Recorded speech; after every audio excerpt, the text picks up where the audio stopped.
प्रयास न्यूज मध्य प्रदेश। कांग्रेस ने ऐसे युवाओं का चयन किया है जो चुनाव तो जीतेंगे ही, साथ ही आम जनता का दिल भी जीतेंगे। मितेश रावल उन युवाओं में से एक है जो आम जनता के दिलों को जीत रहा है और अब वार्ड 82 भी ऐतिहासिक जीत दर्ज करवाएगा। ये कहना है अखिल भारतीय कांग्रेस कमेटी के सचिव कुलदीप इंदौरा का। इंदौरा संगठन को मजबूत करने के उद्देश्य से कार्यकर्ताओं की बैठक लेने इंदौर पहुंचे। इंदौरा ने भारतीय जनता पार्टी के राष्ट्रीय महासचिव कैलाश विजयवर्गीय पर भी निशाना साधते हुए कहा कि अग्निपथ सिर्फ युवाओं के साथ धोखा अभियान है। इस अवसर पर वार्ड 82 के कांग्रेस उम्मीदवार मितेश रावल ने इंदौरा का स्वागत कर अपनी कार्य योजना से उन्हें अवगत कराया। कुलदीप इंदौरा ने कहा कि मितेश रावल कांग्रेस के लिए लंबी रेस का घोड़ा है जिसका राजनीतिक भविष्य उज्जवल है। प्रयास न्यूज इंदौर से आदित्य उपाध्याय की रिपोर्ट। हाँ, बिल्कुल निश्चित तौर पे जो मैं आज मध्य प्रदेश के इंदौर में आज जो चुनाव नगर निकायों के हैं, इस संबंध में मैं आज यहाँ पहुँचा और मैंने अभी सुबह 76 नंबर वार्ड में मैं वहाँ गया तो वहाँ भी कार्यकर्ताओं से मुलाकात हुई। अभी 82 नंबर में हमारे मितेश रावल जी जो मेरे साथी हैं, पार्टी ने इनको एक उम्मीदवार के रूप में यहाँ खड़ा किया है और हमारे महापौर के उम्मीदवार संजय शुक्ला जी और मितेश जी दोनों ही बहुत ही मजबूत उम्मीदवार, अच्छे उम्मीदवार हैं और पार्टी ने राय मशुरा करके इनको उम्मीदवार के रूप में यहाँ टिकट दिया है। और सभी कार्यकर्ताओं से, नेताओं से जो बात हुई, जो रुझान जो हमें मिल रहे हैं, अच्छे रुझान मिल रहे हैं, कार्यकर्ताओं में भी काफ़ी उत्साह है और मुझे लगता है कि अब की बार निश्चित तौर पे यहाँ इंदौर में जो काफ़ी समय से हमारी कांग्रेस के महापौर नहीं बन पाए, इस बार कांग्रेस के महापौर भी बनेंगे और जो 82 नंबर बहुत लंबे समय से कांग्रेस जीत नहीं पा रही, इस बार हमारे साथी मितेश जी ने खूब लगातार काफ़ी समय से मेहनत की है, जिसके कारण यहाँ कांग्रेस का बहुत ही अच्छा माहौल बना हुआ है और लोगों में उत्साह है और एक युवा है, नौजवान, शिक्षित है जिसके प्रति लोगों का रुझान है। और मेरा मानना है कि ये वार्ड 82 नंबर बहुत ही ऐतिहासिक वोटों से जीतेगा। महापौर और पार्षद दोनों के अच्छे वोट मिलेंगे। और दूसरा, आज भारतीय जनता पार्टी की सरकार जो मध्य प्रदेश में है, केंद्र में है, वो पूरी तरह से विफल हो चुकी है, क्योंकि वर्तमान में मुद्दे इतने ज़्यादा हैं कि भारतीय जनता पार्टी की सरकार के पास कोई जवाब नहीं है।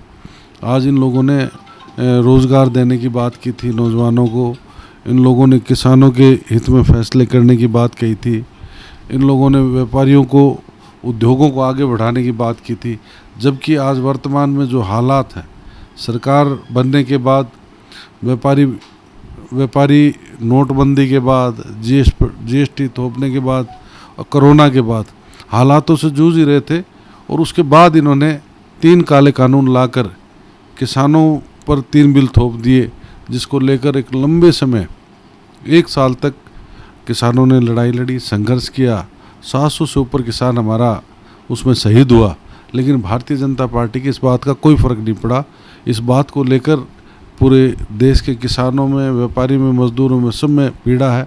और वर्तमान में अभी अग्निपथ योजना जो अभी लेके आई है केंद्र सरकार, एक तरह से हमारे युवाओं के साथ बहुत बड़ा धोखा इन्होंने किया है और इस बात को लेकर भी हम देश में, प्रदेश में आंदोलन कर रहे हैं, संघर्ष कर रहे हैं।